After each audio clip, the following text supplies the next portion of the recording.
Imagine referring to AC/DC as a folk musicless band, or to this absinthe as beerless alcohol. Descriptions like those are deeply uninformative because they draw attention to what's not there rather than what's actually present. So the same can be said about the phrase cashless society. That phrase is basically an evasive euphemism which refers to an economy in which every transaction has to be routed via the banking sector using big tech devices. All across the world, we're seeing the spread of so-called cashlessness, which is a type of contagion in which the option to pay with non-corporate or non-automated money is incrementally taken away from you. If this big finance meets big tech society is going to be called cashless, then we'd better call all cash payments bankless. Now, I've campaigned on this issue for almost a decade now, and in this video I want to show you 10 talking points you can use to make even the most ardent, card-tapping fintech enthusiast have second thoughts about a cashless or bank-dominated society.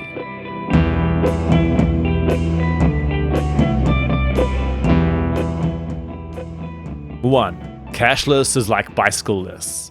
So fintech firms have tried for decades to make you think that cash is a outdated, inefficient, and dangerous horse cart of payments. People who buy into this belief imagine that the digital payments takeover is like a natural upgrade, a bit like getting horse carts to make way for sports cars on roads that don't have space to host both. In reality, though, it's actually a lot more like removing bicycle lanes in a world dominated by Uber. Cashless society is an enclosure that narrows our choices. The core way to defend cash, then, is to show that it actually maintains a balance of power in the monetary system, much like bicycles maintain a balance of power in the transport system. If you lived in a transport system in which your only way to travel was through Uber, that would be a deeply oppressive situation. Similarly, if you lived under a payment system in which your only option was to use digital payments controlled by the banking sector and big tech, it would be a deeply oppressive situation. Let's go into why. 2. Data surveillance and manipulation.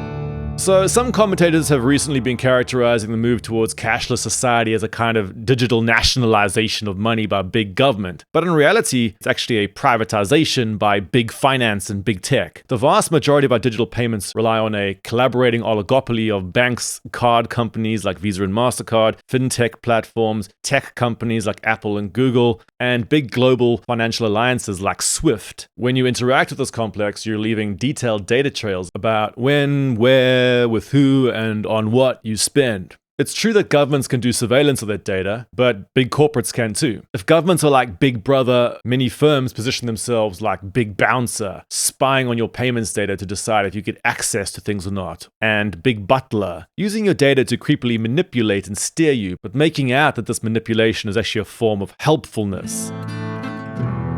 3. Exclusion.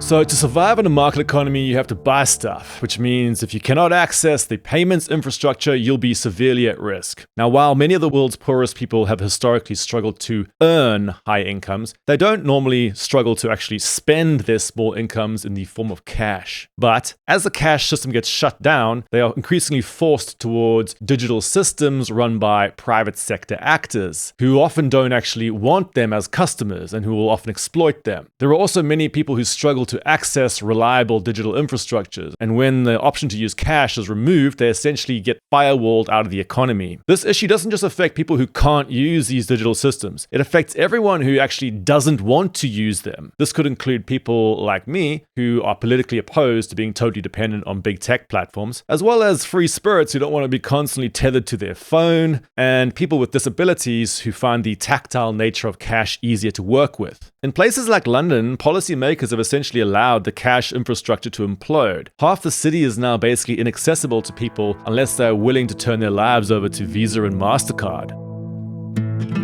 4. Economic censorship. Anyone who's ever been financially precarious will know that having no income in a market economy is a bit like being a fish slowly suffocating on dry land. Having money is what enables you to breathe in our system, but in a cashless economy, those institutions that control the payments infrastructure have the power to strangle people by blocking their payments. The oligopoly of big finance and tech firms and governments that control it can choose to exclude you, to freeze your account, and to prevent you paying for certain things. In Margaret Atwood's 1985 classic, flick, The Handmaid's Tale, a patriarchal theocracy uses the abolition of cash as a means to force women onto a digital payments platform to remove their freedom. In 2022, a lot of libertarians rallied around the case of the anti-vax Canadian truckers who had their bank accounts frozen by government order. But payment censorship has long been tested on marginalized welfare recipients, such as Indigenous people in Australia who've had their spending controlled via systems like the Cashless welfare card. Cash creates a buffer against all sorts of economic censorship. It gives a kind of breathing room. 5. Resilience.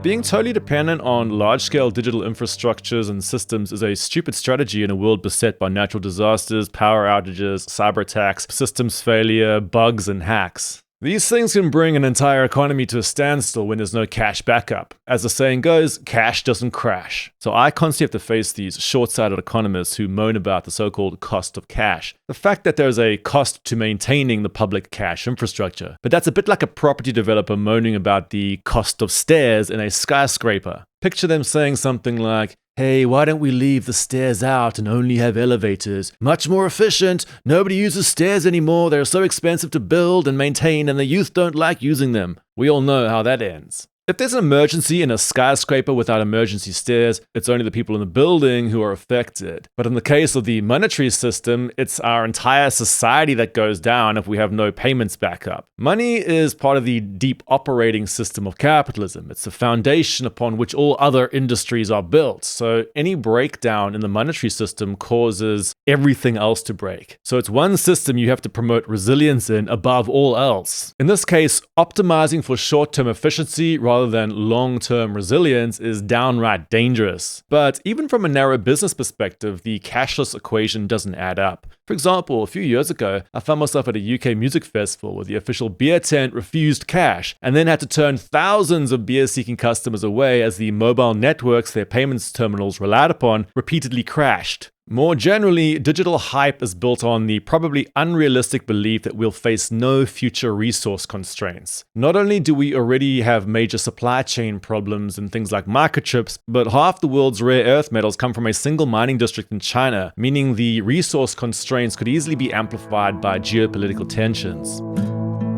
6. Spending and indebtedness. Not only are we physical beings that understand things through touch, but we're also social beings that like face-to-face interaction. Through the eyes of digital accelerationists, though, positive texture like this is seen as a negative form of friction, slowing everything down. In a growth-obsessed world, this leads to a fixation with promoting frictionless technologies that accelerate consumption and production. This is one major reason why governments and corporates promote digital payments. For example, in its benefits of going cashless website, Visa gloats that people spend 25 to 40% more with cards. This finding is actually backed by many other academic studies. This one notes that cards release the brakes on spending by exploiting reward networks in the brain. This one notes that cards lead to higher average bids than cash. This one says that a person's willingness to pay can be increased when customers are instructed to use a credit card rather than cash. This one shows that operators of toll roads can get away with charging 20 to 40% more if the toll collection is electronic rather than in cash. Here's another one that says that people who spend with card rather than cash are less likely to notice the cost.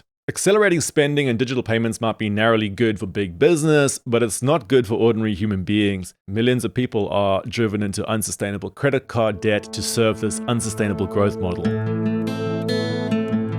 7. Economic oligopolization. What's the main difference between walking into your local corner store in your neighborhood to buy Heinz baked beans with cash versus getting the same thing via Amazon with your card? Well, the former situation only involves one distant megacorporation, the Kraft Heinz company.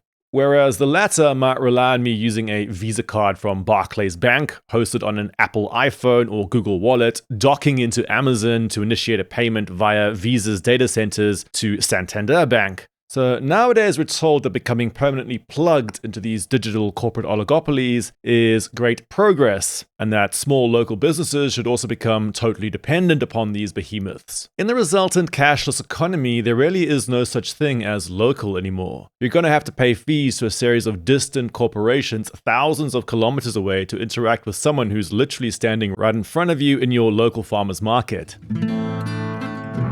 8. Political capture.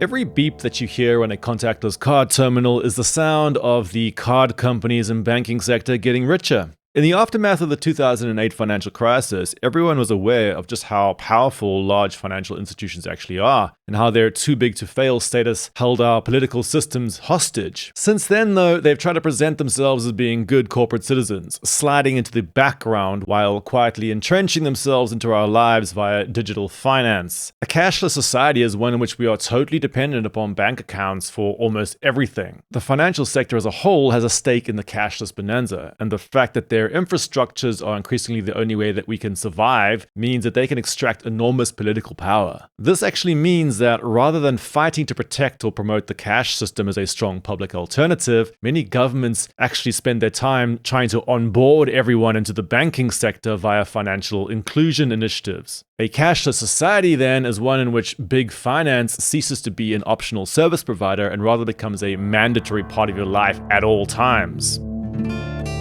9. Vibe. As big finance and tech entrenches itself as the mandatory backdrop to all our interactions, the vibe of our economy changes. So, older economies have a much greater balance of power between formal and informal spheres of action.